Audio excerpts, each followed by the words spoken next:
ज्ञानतिमिरन्धस्य ज्ञानाञ्जनशलाकया चक्षुरुन्मिलितं येन तस्मै श्रीगुरवे नमः। वन्देऽहं श्रीयुतपदकमलं श्रीगुरून् वैष्णवांश्च श्रीरूपं साग्रजातं सहगणरघुनाथान्वितं तं सजीवम् साद्वैतं सावधूतं परिजनसहितं श्रीकृष्णचैतन्यदेवं श्रीराधाकृष्णपादान् सहगणललिता श्रीविशाखान्वितांश्च। हे कृष्णा करुणा सिन्धो दीनबन्धो जगत्पते गोपेश गोपिका कान्ता राधाकान्ता नमोस्तुते। तप्तकाञ्चन गौरांगे राधे वृन्दावनेश्वरी वृषभानुसुते देवी प्रणमामि हरिप्रिये। नमो महावदान्याय कृष्णप्रेमप्रदायिने कृष्णाय कृष्णचैतन्य नामिने गौरत्विषे नमः। पंचतत्वात्मकं कृष्णं भक्तरूपस्वरूपकं भक्तावतारं भक्ताख्यं नमामि भक्तशक्तिकं। श्रीकृष्ण चैतन्य प्रभु नित्यानंद श्री अद्वैत गदाधर श्रीवासदि गौर भक्तवृंद। हरे कृष्णा कृष्णा कृष्णा हरे हरे हरे राम राम राम हरे हरे। जन्माद्यस्य यतोऽन्वयादितरतश्चार्थेषुभिज्ञस्वराट् तेने ब्रह्म हृदयादिकवये मुह्यन्ति यत्सूरयः। तेजो वारिमृदां यथा विनिमयो यत्र त्रिसर्गो मृषा धाम्ना स्वेन सदा निरस्तकुहकं सत्यं परं धीमहि। नारायणं नमस्कृत्य नरं चैव नरोत्तमं देवीं सरस्वतीं व्यासं ततो जयमुदीरयेत्। स्वस्ति अस्तु विश्वस्य खलः प्रसीदतां ध्यायन्तु भूतानि शिवं मिथो धिया। मनश्च भद्रं भजतादधोक्षजय आवेश्यतां no मतिरप्यहेतुकी। We are studying from Srimad Bhagavatam, 5th Canto, chapter number 10, verse number 2. This is teachings of Jad Bharat to King Rahugan. After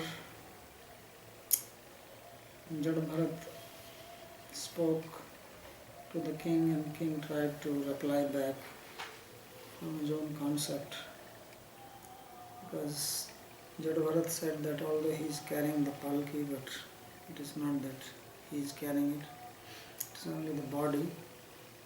We have two legs supporting this structure and the palki is on the shoulder of the person, and says I am separate from this. So king was trying to refute it and giving the example of pot, the rice in it. So Bharat Maharaj, he spoke in the first verse which we read yesterday that you speak very learned words but do not understand that these two are separate fields. You are trying to mix them up, the field of spirituality and field of materialism. What you are speaking is about materialistic people, but I am not on that level, and therefore it does not apply to me, and that is the mistake you are making. So he continues to speak. Says Tathaiva Rajan Urugar Hamedha Vitan Vityoru Vijrimbhiteshu Navedavadeshu hi tattvavada prayena shuddho na chakasti sadhu. So he is trying to make the distinction of these two fields in the Vedas itself, that there are two parts. There is the spiritual part and then the Vedic ritual part. And then there is the people in general who are ignorant. So he said, just like ignorant people, the Vedas, which are dealing with the ritual part, they are also not speaking the ultimate truth. As Krishna also says, Vedavadarata partha namit astiti vada. So they think that all this janam karma phalas, swargatara, janam karma phala pradam, that all these activities which lead to heaven, which give the fruit of your rituals, they are the ultimate purpose of the Vedas. So he says that is not true, because most of the Vedas is speaking about these yagyas to be performed by the household people, and they do not talk about the ultimate reality, Tattva Gyan, which is free from Rag and Dvesha. So Tathaiva Rajan Urugara Medha Vitana Vidya Uru Vijrimbhiteshu Na Vedavadeshu Hi Tattvavada.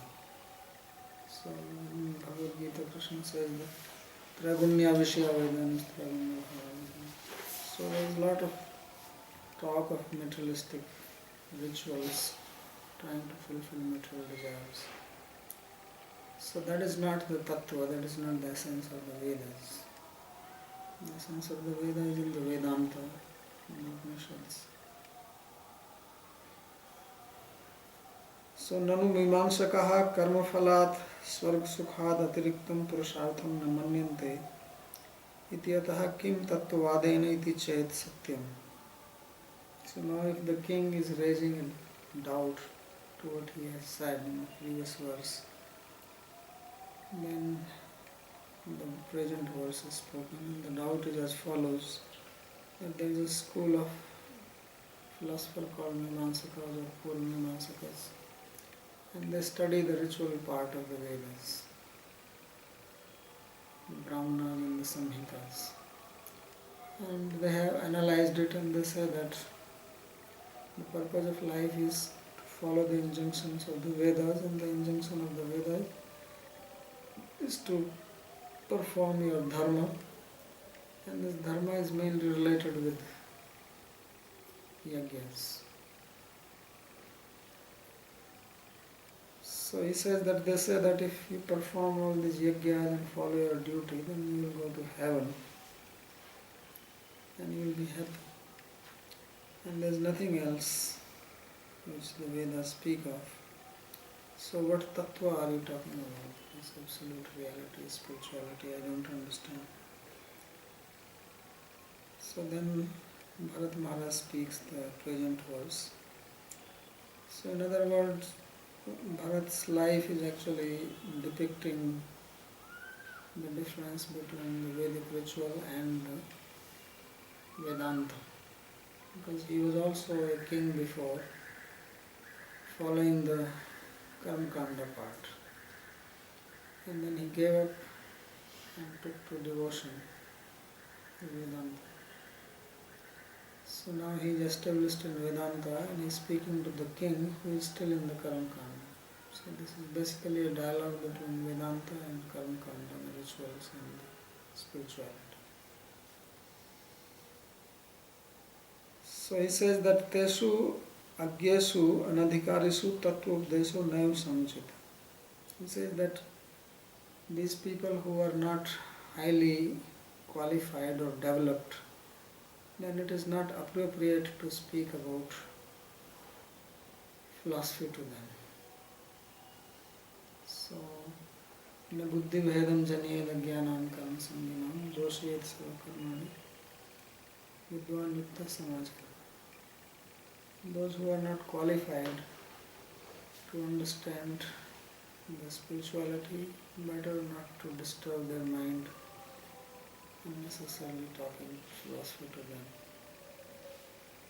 Let them perform the activities as prescribed, and also doing oneself the activities so that they follow it. So he says that it is not appropriate, so it is for these ignorant people that this karma part exists. यथैव भवद्विधानां दृष्टफलेषु व्यवहारकर्मसु तथैव उर्वो गार्हा गृहसम्बन्धिनो मेधा यज्ञास्तेषां युतानो विस्तारे तद्विषयासु विद्यासु उर्वधिकं विजृम्भितेषु. So he says that in the material world there are two types of people. There are gross materialists who don't believe in any afterlife. So their goal is to be happy in this life.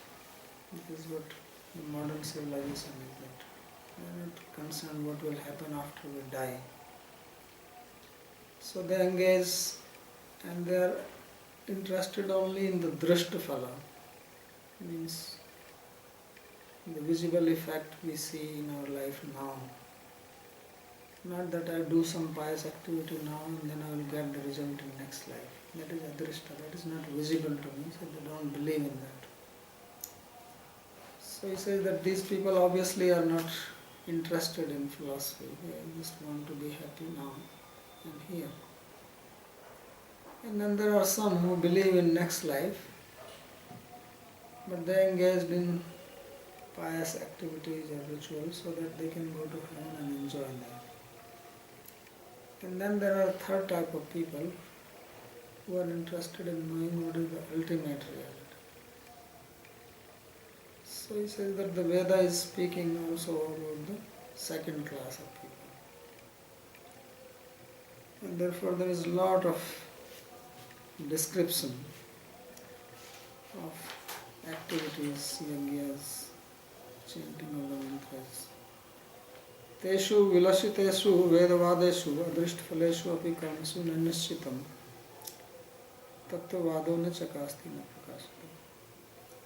So in these people or in these activities which give invisible result, which means result after death, then the philosophy is not spoken by. Suddha kutaha hinsadi sunya sadhu ragadi sunyaschaiti. And he calls this tattvada, this philosophy, as gives two adjectives. One is Shuddha, which literally means pure, and that means non-violence. So people who are interested only in enjoying here, they are engaged in violence because they want to satisfy their senses, so they can also eat animals or do violence to others for their own pleasure. And then the number two type of people who follow the Vedas, then they also may perform sacrifices, animal sacrifice. So they both engaged in violence. But in the philosophical part, there is no violence. So therefore it is called Shuddha or pure. That is the purity. And then sadhu. Sadhu means noble. And there it means ragadi sunyas. So these people, those who follow the tattva, they are free from raga and dvesha, attachment and hatred. Other people are engaged in that because they have to enjoy themselves, so naturally anyone who stops them from their enjoyment becomes their enemy, and that which satisfies their senses, they become attached to that. But the philosophers are free from that because they are not attached to bodily pleasures.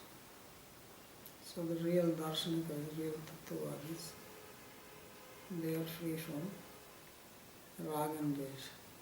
So raga dvesha yuktastu indriya vishyancharan, but becoming free from raga and dvesha, then one lives here. He still functions in the society, but his vision is different, as in case of Bharatdvesa, that he was not angry even at the king. He also did not become attached to his family. So he was completely free from that. Sajatya bhavadeva ityartha. So why they are free from this? Because they don't belong to this class. प्रायणैति ईश्वर अर्पित निष्काम कर्म नाम ज्ञान वैराग्य द्वारा परमार्थ फलक्य अभिप्रायण. And then the word prayana is used here. That tattvada prayana shuddha chakasti san.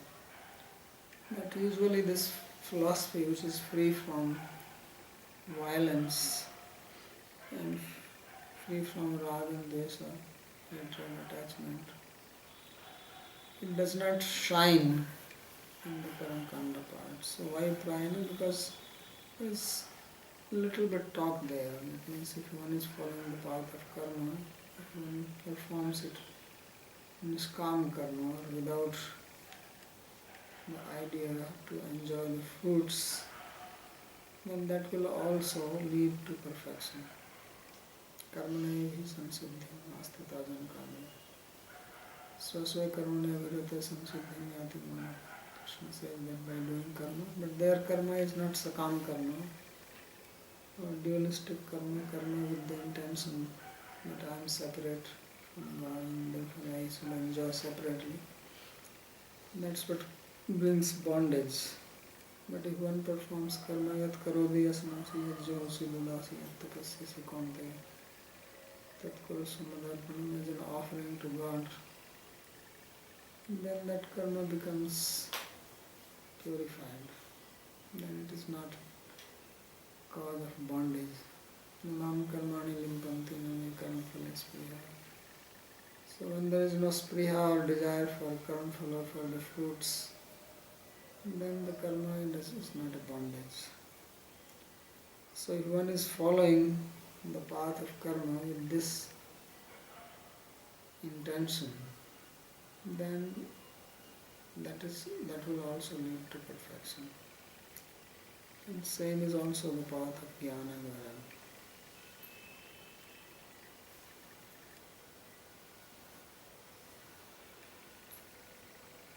न तस्य तत्त्वग्रहणाय साक्षाद् वरेयसीरपि वाचः समासं स्वप्नेन वृत्त्याग्निमेधि सौख्यं न यस्य हेयान् नमितं स्वयं स्यात्.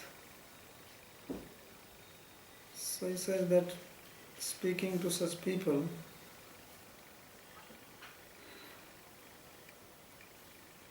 it is not possible that you can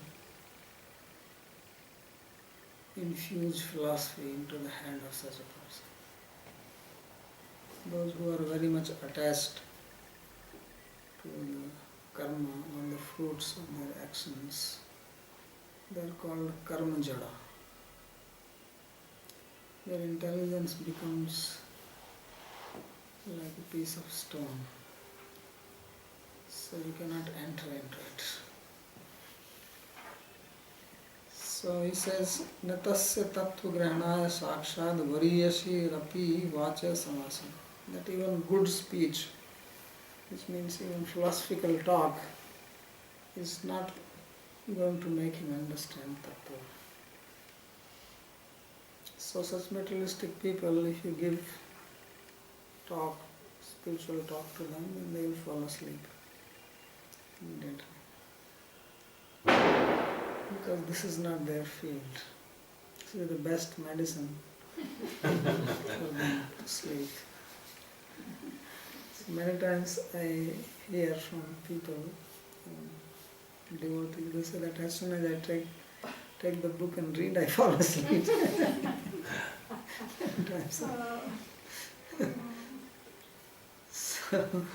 So why you fall asleep? Because it is so boring. It doesn't interest you. The same people will come to live, turn on the TV. So that's what it means. That he says that even expert speech cannot put any sense into their head. They will either fall asleep, or they will get bored, or they will even get upset with you. So, why is that? Because their enjoyment in this grihamedi sakhyam, swapne niruktya grihamedi sakhyam, then they are very much attached to the sense pleasures, which are like the dreams. So it's like the dream objects are not real, but you very much get absorbed in the dream. And if you are having a nice dream and you wake up, you like to feel that I should go back and have the dream again. So like that, people are daydreaming. So there are night dreamers and daydreamers. So he says that unless people give up this daydreaming, which means unless they become disinterested in materialistic pleasures, they lose interest in this, then it is not possible that they can take interest in hearing this. Because mind is only one. So either it is attached to the materialistic pleasures, or it can become attached to the spiritual pleasure. So as long as there is attachment for materialistic pleasure, then spiritual pleasure do not appeal to the mind. So if they do not appeal, then any such talk is also not appealing. It's not attractive, it's not captivating the mind. You don't become absorbed in it. So therefore he says there is no point in talking to such people. So even the Vedas cannot help such a person. So for that reason Vedas don't talk about it. Nanu karmine stans tattvam grahetum kachidva yuktirasti किंवा तान नोपदिशाम इति केवलम प्रौढ़िवादे विद्यान. So as if the king is asking that, is it possible also that you can make these materialistic people understand the reality? Is there any way, some process, some means, some logic, so that we can give them instructions? Tanno Updeshama Kevalam Pradhivade. So he says no. Tasya janasya sakshad yathavat tattva grahanartham variyasya api vedanta vacha na samyavasam na samartham. He says to make such people understand the tattva, even the good speech, which means the statements of the Vedanta, the Upanishads, even they are not capable. Swapne bhoganam swalpa kalasyat karminam naswaram aswar aswar kalikam kshudram veshikam eva sukham. So he is giving the example of dream, which indicates temporary nature. Because dreams don't last very long. So he said, just like these dreams you enjoy for a short period, then it comes to an end. So like that the material pleasures are also temporary and very petty. Vashaikena sukhena atmano vastuta sambandha bhavat. And moreover, the material pleasure is not experienced by the Atma. Right? Now you understand that Atma is actually separate. It is Atma who is giving energy to the senses or making them conscious. And the body is not able to influence the Atma. Atma is the one which is influencing the body, mind, senses. Not that body, mind, senses are influencing the Atma. So even this material pleasure which we experience, this is also experienced only in the mind, not in the Atma. So therefore Atma remains in an illusion. It remains all external. And this is licking the honey bottle from outside. Honey is inside, you lick it from outside. What is the taste? So Atma never contacts anything material, and therefore material misery or material pleasure, both do not reach asango hi ayam purusha. So purusha is asanga, or without any contact with any of the material instruments.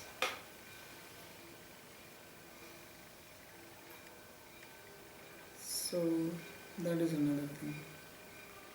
Tat sukham atmanah sasasya sringamiva mithya bhutam cha.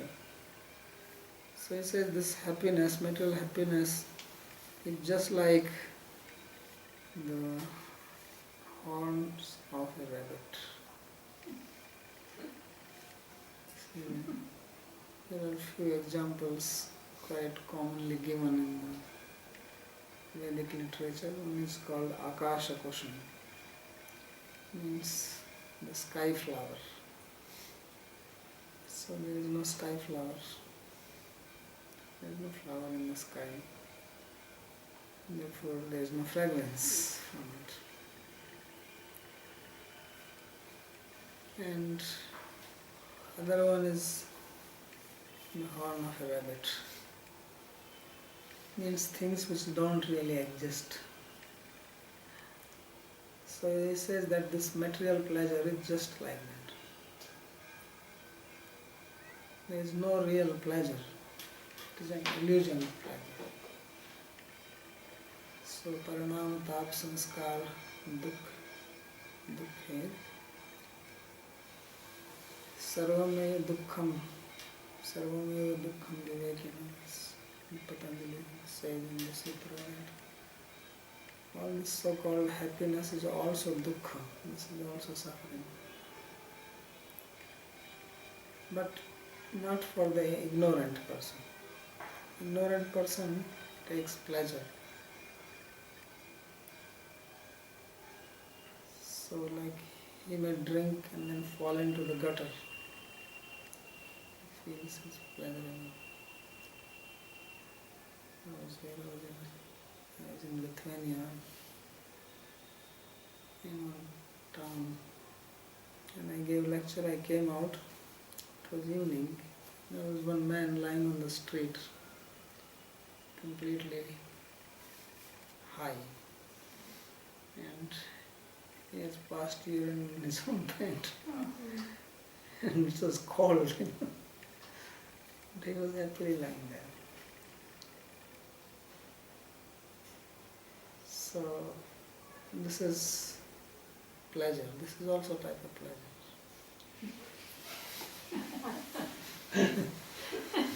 Okay.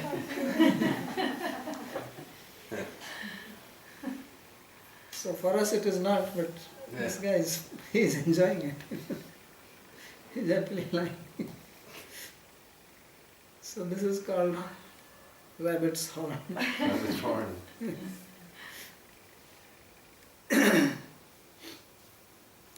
So mithya bhutam cha, it is not real. Jnaninam tu anaswaram sarv kalikam bhayad brahma sukham. So, but those who are realized people, they have happiness, they have pleasure, which is permanent. and real. So Antarjyoti, Antararama, Antasukha, inner. So there are two types of pleasure, one which comes from outside, one which comes from inside. So that which comes from outside is temporary and problematic. And actually it is not real pleasure if you analyze it properly. And the other one which comes from inside is real and permanent. So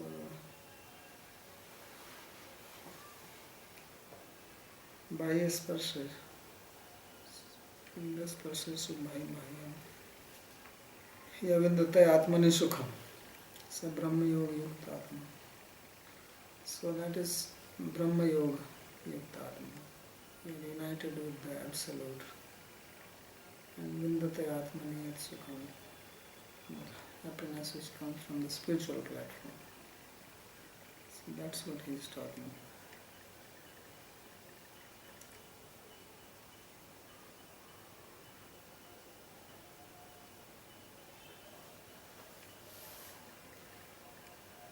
Tattva grahane yukti riti bhava. So bahuveva vanneva avantaramiti sukhamiti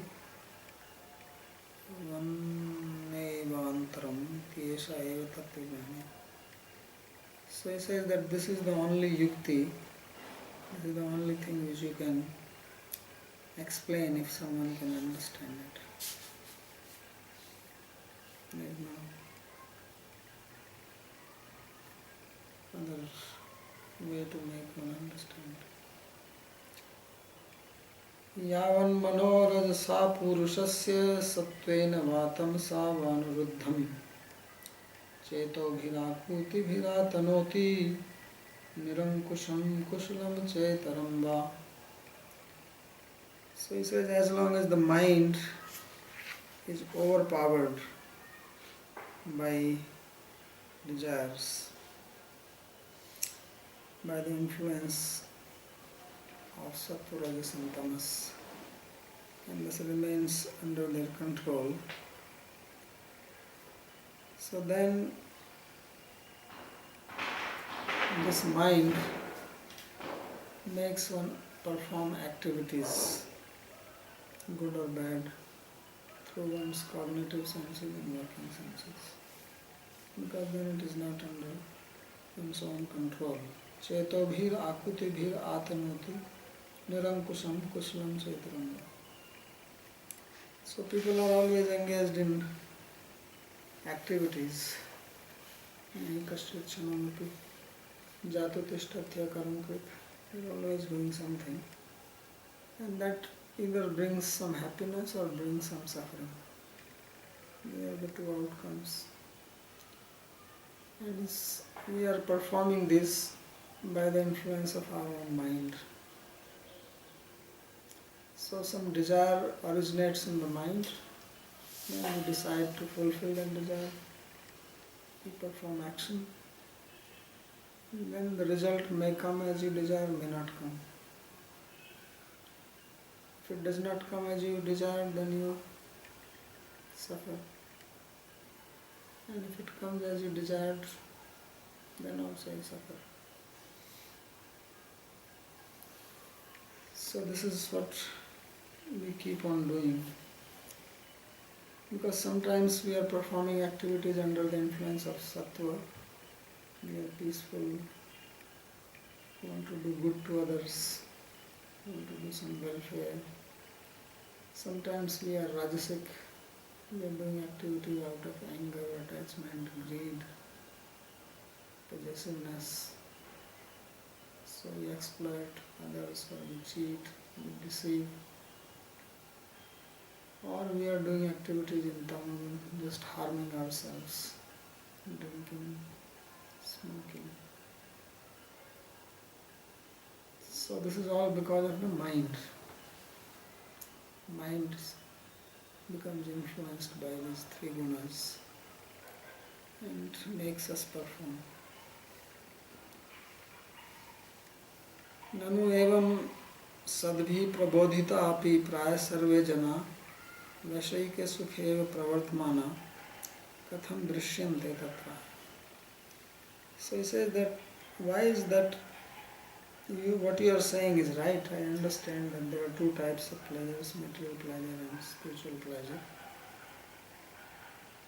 And why is that even after hearing such things, most people continue to remain absorbed in material activities?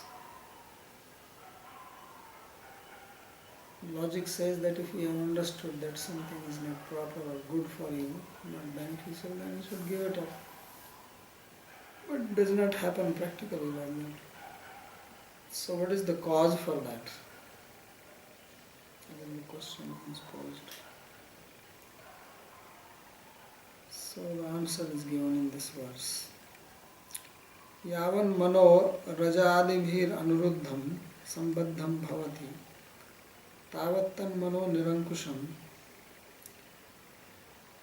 matta matanga javapajam. So he is comparing mind to an elephant, mad elephant. So he says as long as the mind is under the influence of sattva, rajas and tamas, then it is like a mad elephant.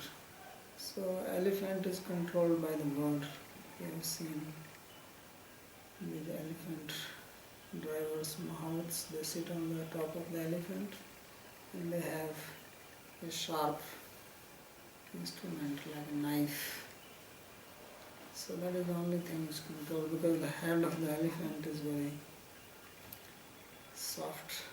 So they poke it and then he can listen, otherwise you cannot control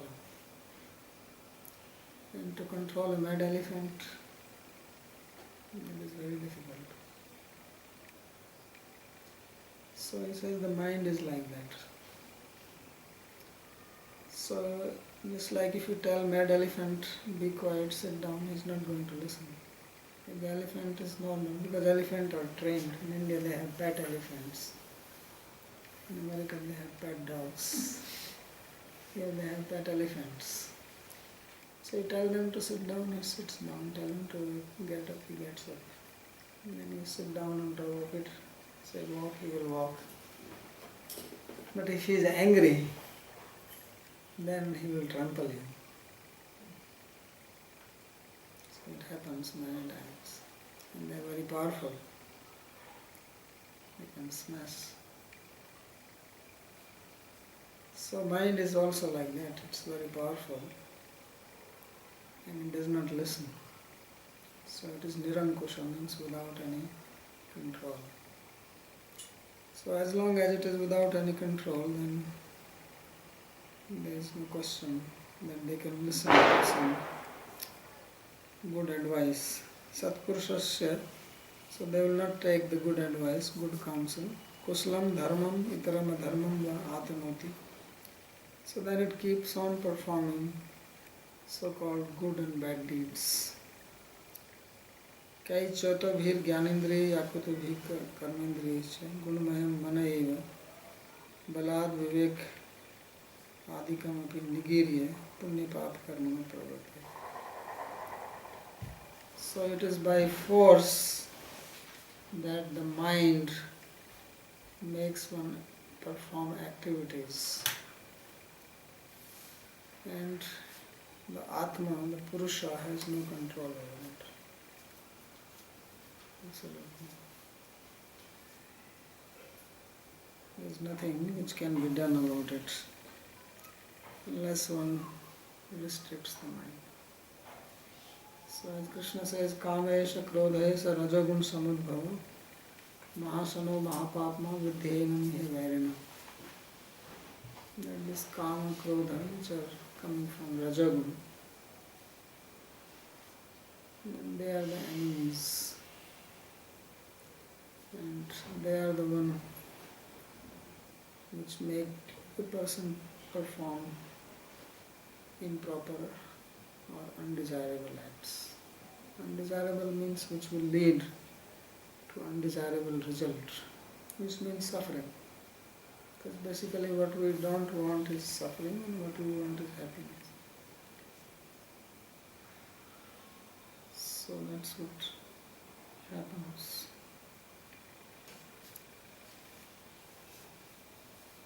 सवासनात्मा विषयोपरक्तो गुणप्रवाहो विकृतः षोडशात्मा बिभ्रत्पृथं नामभिरूपभेदम् अंतर्बहिष्ठं च पुरैस्तनोति. So now he is talking about this Atma which is under the control of such a mind. So this mind which is full of vasana and desires. So this is the chief of the 16 things. We have 5 working senses, 5 motor senses and 5 elements in the body, 15, and then there is the mind. So mind is the root cause of the trouble. If we can fix the mind, everything is okay. And when mind is not fixed, then nothing really functions properly. So therefore most important thing is to keep the mind balanced. Manayeva manushyanam karanam bandha moksha. It is the cause of suffering and cause of liberation. So Vishyasaktam bandhaya nirvishయం muktiya smrita. When it becomes Vishyasakta, attached to the objects of senses, which is called here as Vasanamaya, Vasana Atma. So Vasana is that which covers it. So mind is covered by the Vasana, by the desires. And it cannot get out of it. It's caught in the network. It's like the cobweb is made by the spider and then he goes inside it. Like that we have spread the network of desires around us, and then we are tied up with those desires and we don't know how to come out of it. We have got in our own net. So this is, he says, is the chief problem. So Vasana Atma Vishaya Parakta. It is attached to the Vishaya and it is impelled by the gunas, guna pravaho.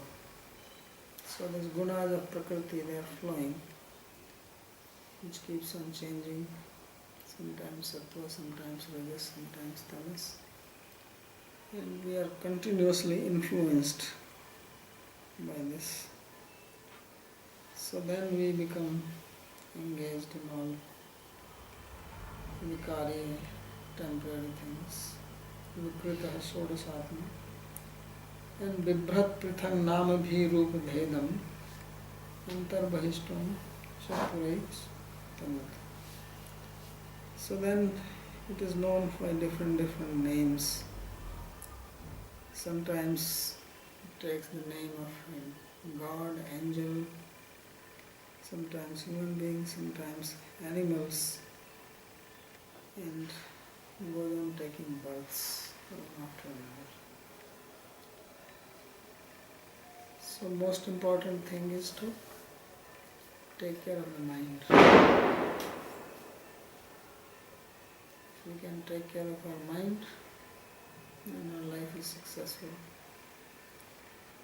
And if not, then we go on suffering continuously.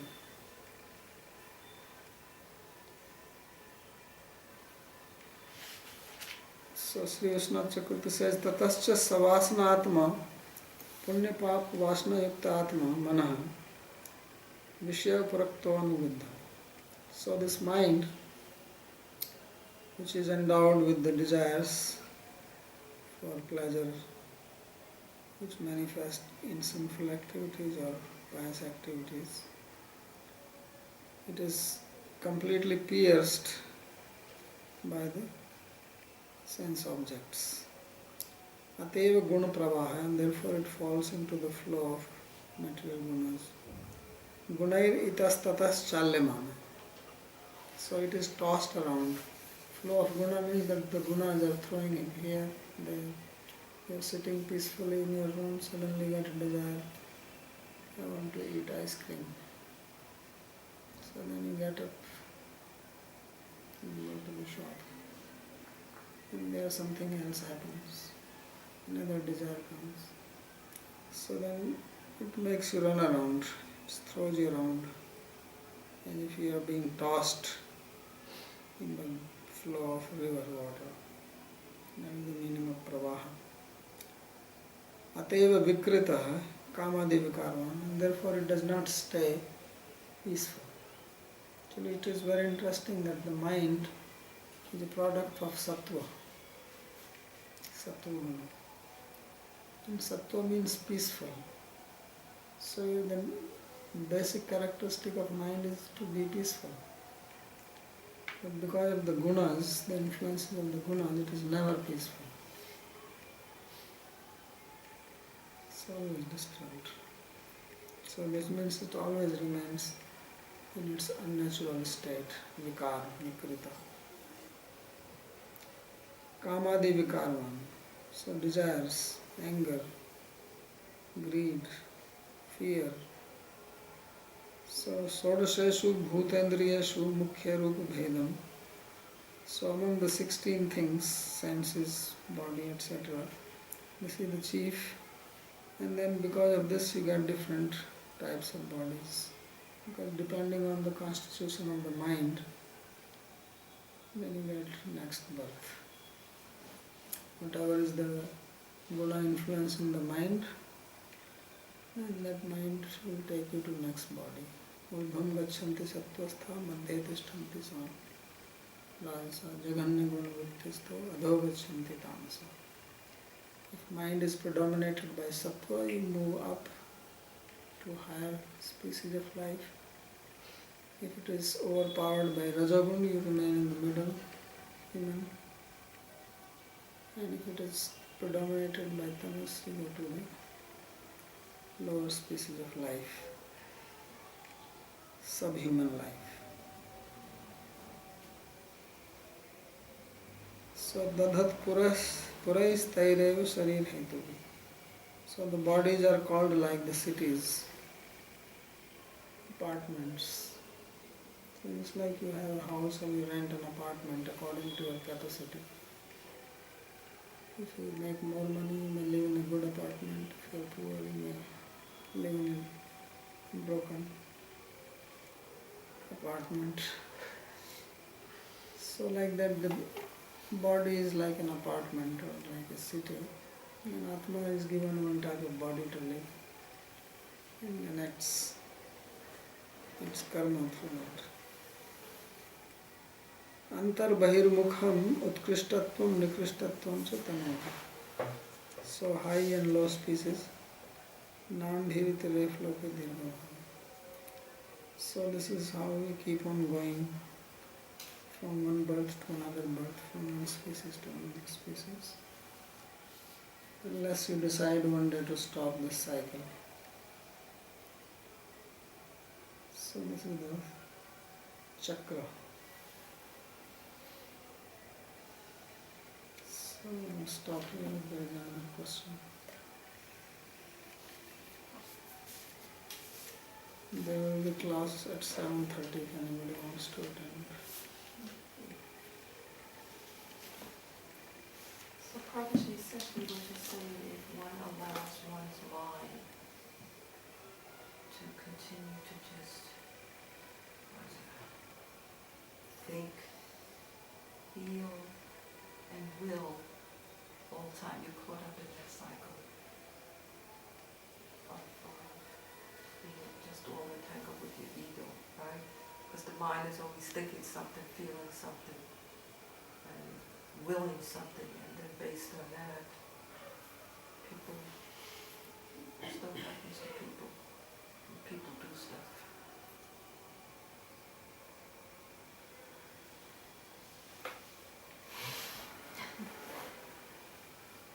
Yes. Yes?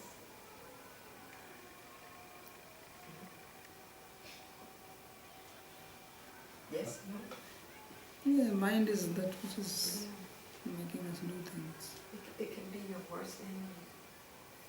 Yes. Can be anything. Depend what you have in it. You said that spiritual pleasure is permanent. So a person may say, I have had a glimpse of spiritual pleasure, a glimpse of illumination. So is it possible to have a glimpse? Because either we have spiritual pleasure or we haven't. Because if we have, it is permanent. So we heard sometime, like I experience some spiritual pleasure. Is it possible?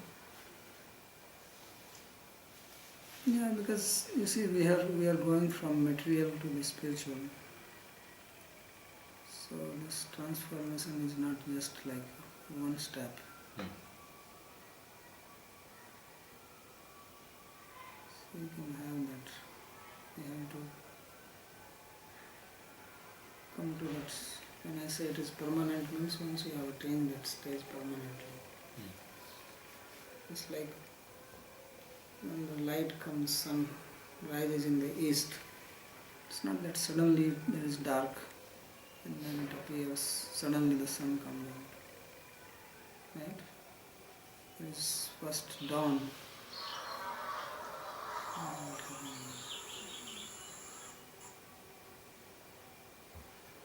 So before the sun rises there is a dawn. Hmm. And then slowly the light comes.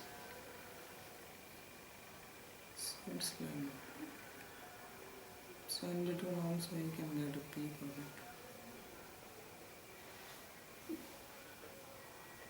A sample.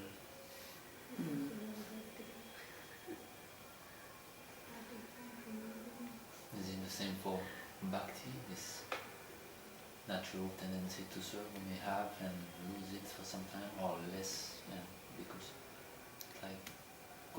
in one sense bhakti is always pure, is not mixed. So how is it possible that we can experience like kind of bhakti and it is not mixed? For me it's like difficult to understand. Mix means that Delegates, I accept your nomination for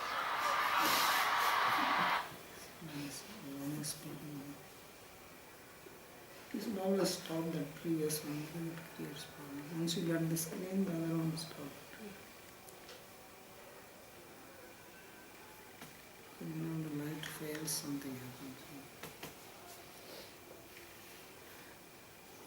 No, there's no mixture. It's two things remain separate. But at present time we are unable to distinguish it. So it looks like that. Because we have the same set of senses to experience material pleasure and spiritual pleasure. We don't have two separate instruments. That with this I am going to experience the spiritual and with the other one I will experience material. And because we have the same instrument, then it's not possible, especially in the beginning stage, to distinguish what is it. And then it looks like as if it is mixed. And there is no mixture.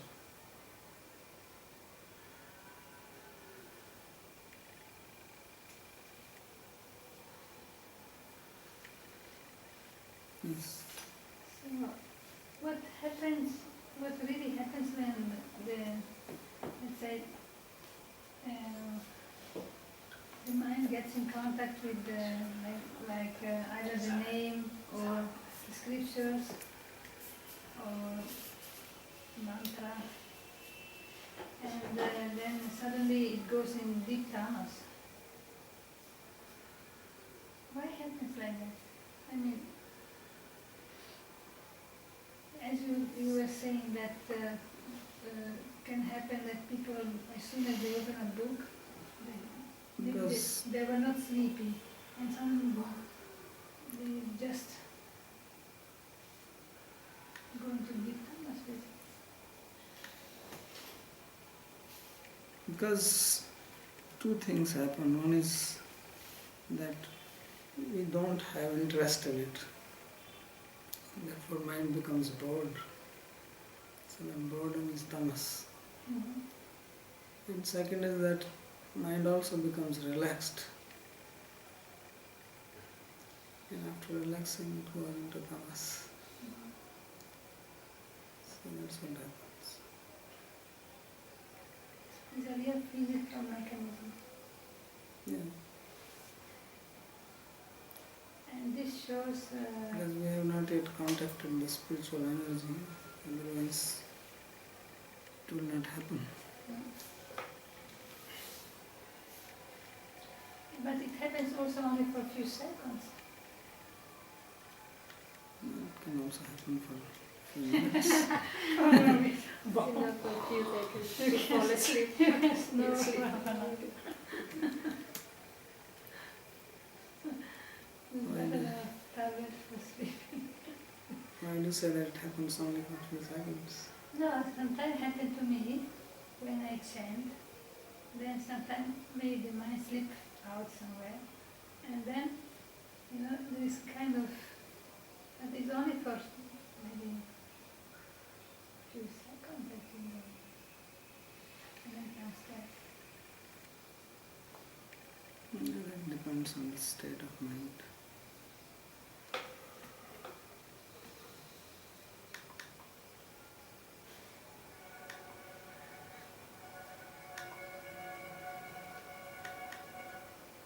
Okay.